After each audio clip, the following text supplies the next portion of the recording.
దీని అమ్మా బాబులు పోయినప్పుడే ఇది కూడా పోయుంటే నాకు ఈ దరిద్రం ఉండేది కాదు. దీని భారం మొయ్యలేక నానా అప్పులు చేయవలసి వస్తుంది. ఉన్న బంగారం అంతా తాకట్టుకుపోయింది. మీ నాన్న నా దగ్గర 2 లక్షలు అప్పు తీసుకున్నాడు. ఇప్పుడు ఎవడు కడతాడు? నువ్వు చచ్చైనా సరే నా అప్పు తీర్చాల్సిందే. ఒకవేళ చేస్తావేమో, అలా చేస్తే నీ శవాన్ని కూడా వదలను.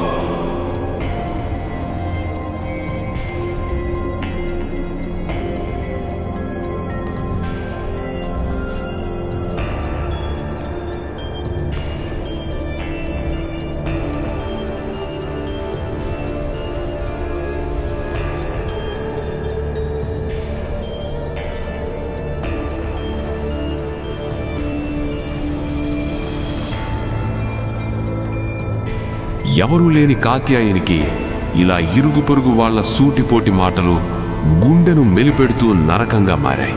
అవి జ్ఞాపకం వచ్చినప్పుడల్లా ఈ బ్రతుకు ఎందుకని, కనీసం చస్తే అయినా ప్రశాంతంగా ఉంటుందని ఆత్మహత్యాయత్నం చేస్తుంది.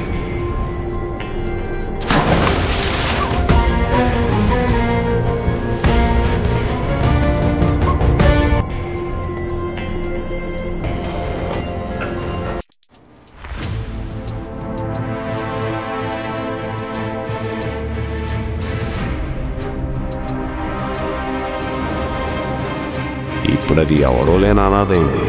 దీన్ని ఎవడు పెళ్లి చేసుకుంటాడో గాని ఆడు రోడ్ల మీద అడుక్కు తినాలి.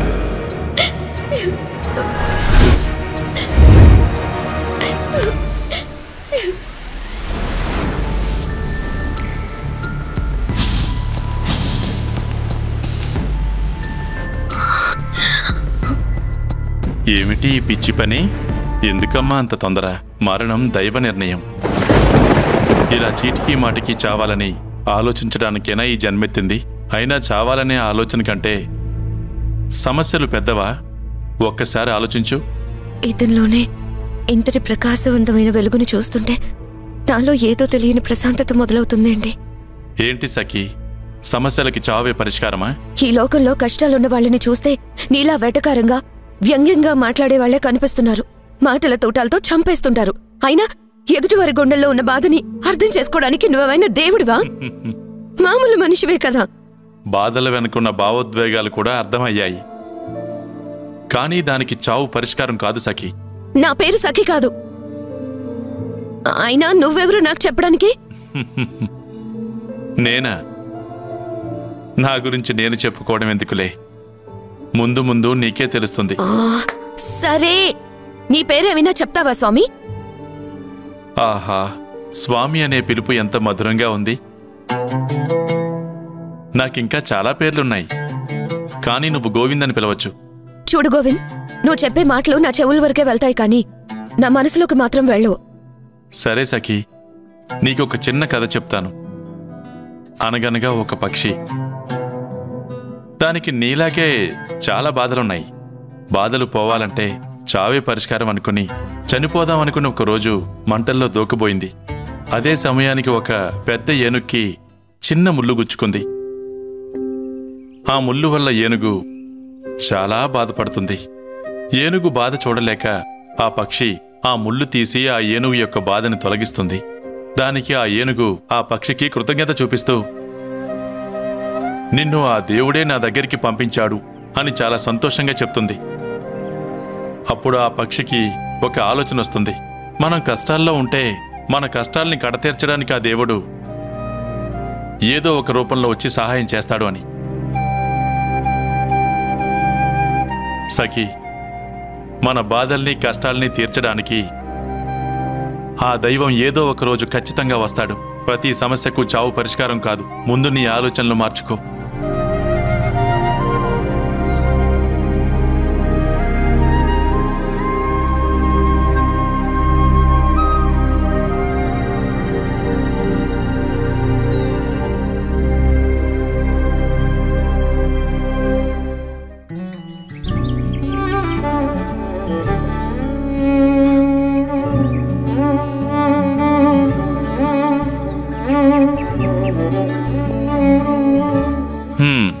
నీ పేరేంటి? రోహిత్. నీ పేరేం పేరు? గోవిందా. మనమిద్దరం ఆడుకోవచ్చా? ఆడించేవాణ్ణి నేను, ఆడుకునేది మీరు.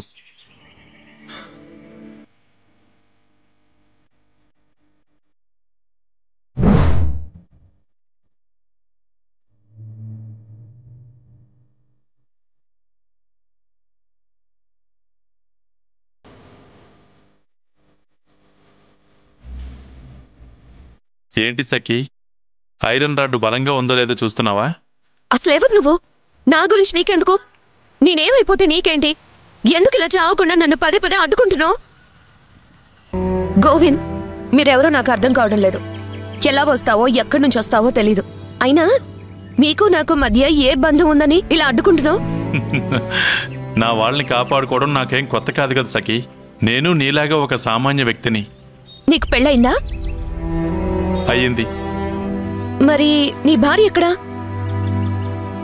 నా భార్య అలిగి వెళ్ళింది. తనను వెతుక్కుంటూనే వచ్చాను.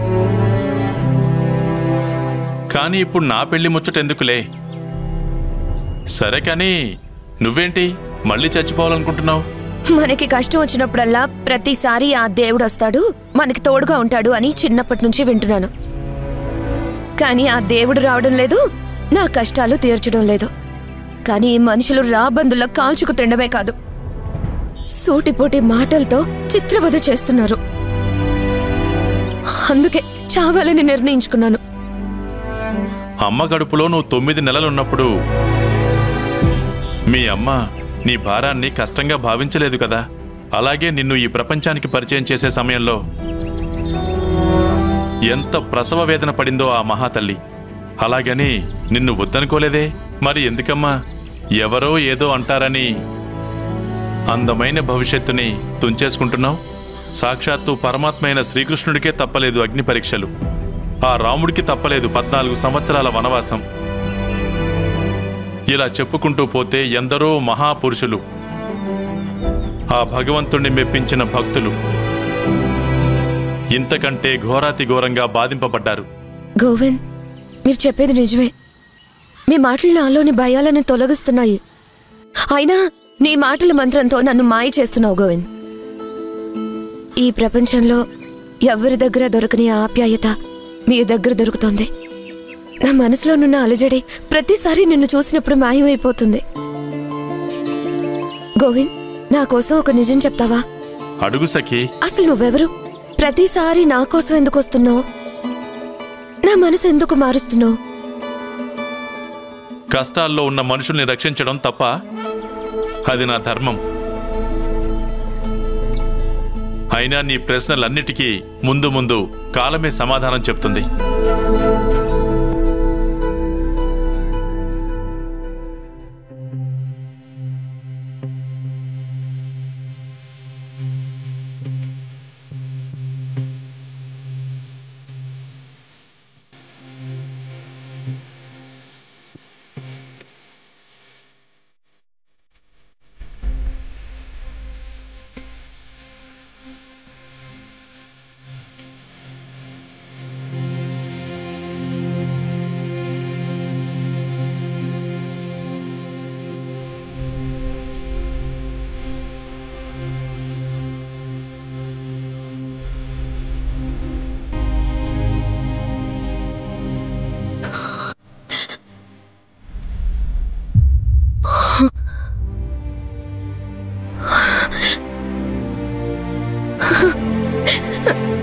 నాన్న, ఎక్కడికి వెళ్ళిపోయావు నాన్న? నన్ను ఒంటరిగా వదిలేసి ఎక్కడికి వెళ్ళిపోయావు? ఊరుకోరా, నిన్ను విడిచి నేనెక్కడికి వెళ్తాన్రా? నేనెప్పుడూ నీతోనే ఉంటాను.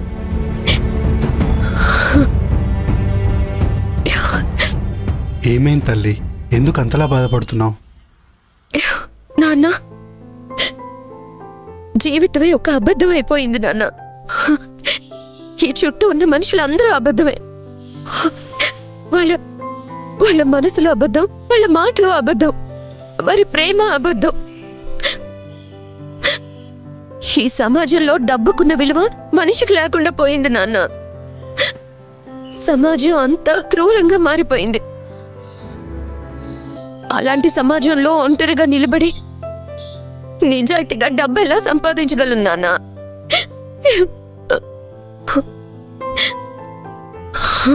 తల్లి, జీవితం అంటేనే సవాళ్లతో కూడుకున్నది. జీవితం ఎవరికి వడ్డించిన విస్తరి కాదమ్మా. అలాగే అదే జీవితం మనకు కొన్ని అవకాశాలను ఇస్తుంది.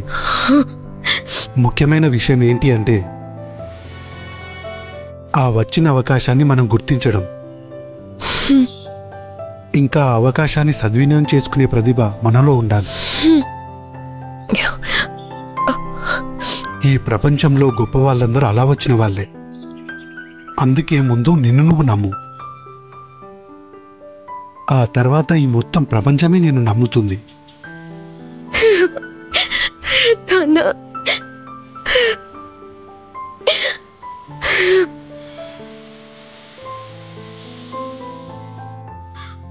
మీ నాన్న నా దగ్గర 2 లక్షల అప్పు తీసుకున్నాడు. ఇప్పుడు అవి ఎవడు కడతాడు? నువ్వు చచ్చైనా సరే నా అప్పు తీర్చాల్సిందే.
నారాయణ, నేను చేసుకున్న పుణ్యం ఏంటి స్వామి? నా కష్టాల నుంచి నన్ను రక్షించడానికి సాక్షాత్తు గోవిందుడే దిగి రావడమా? అయ్యో, ఈ జన్మకింతకంటే ఏం కావాలి స్వామి? నేను ఎవరు పడని కష్టాలు పడుతున్నాను అనుకున్నాను స్వామి. కానీ నా కష్టాలన్నీ కదిలించి మిమ్మల్ని ఇక్కడికి రప్పించాయా స్వామి? ఈ జన్మకి సరిపడా ఆనందాన్ని అందించావు కరుణాంతరంగా స్వామి. ప్రాణం ఉన్నంత వరకే కాచాయని ఈ బాధలైనా సంతోషాలైనా. బాధల్ని చూసి భయపడితే ముందున్న సంతోషాల్ని ఎలా చూస్తావు? చీకటిలో ప్రయాణించినప్పుడే కదా నీకు వెలుతురు విలువ అర్థమయ్యేది. ఆకాశం అంత ఎత్తైన నీ చివరి ప్రయాణం ప్రయాణించాలంటే ఆఖరి వరకు ప్రయాణం ఆగకూడదు. మళ్ళీ వసంతం చూడాలంటే శిశిరాన్ని కూడా చూడాలి కదా. అందుకే నీ విజయం నిన్ను అవమానించి వేధించిన వాళ్ళకి ఒక పాఠం కావాలి. నిన్ను కన్నవారి కీర్తి ప్రతిష్టలు ఆకాశమంత ఎదగాలి. ఎవరికి ఎవరూ తోడుండరు. భగవంతుడు కేవలం దారి మాత్రమే చూపిస్తాడు. నీ ఆత్మవిశ్వాసమే నీకు మనోబలం. ఎడారిలో చిక్కుకుపోయిన నీకు మంచినీళ్లు ఎక్కడ ఉన్నాయో చెప్పడమే నా పని. అక్కడికి వెళ్ళి దాహం తీర్చుకోవడం నీ పని. ఇక నీ గమ్యం వైపు నడక సాగించు. అదిగో నా భక్తులు నన్ను పిలుస్తున్నారు. నేను వెళ్ళాలి.